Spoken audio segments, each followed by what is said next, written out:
Hi guys, welcome back to my channel. In today's video, I'm going to show you how to delete unnecessary temporary files on Windows 11, and it will free up your storage and potentially improve your PC's performance.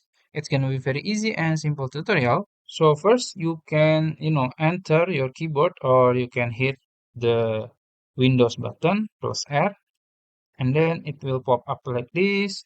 You can just type this one, percentage, temp, and percentage, and then click OK or enter. And then you will find all of your temporary files.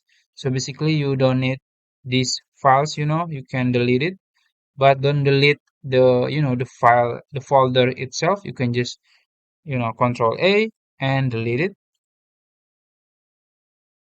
and it will delete all my files. You can just click skip, and probably there are some files that you can, delete it, but you have already deleted unnecessary ones. So yeah, I think that's it. If you found this video helpful, please like this video and subscribe to my channel. Thank you.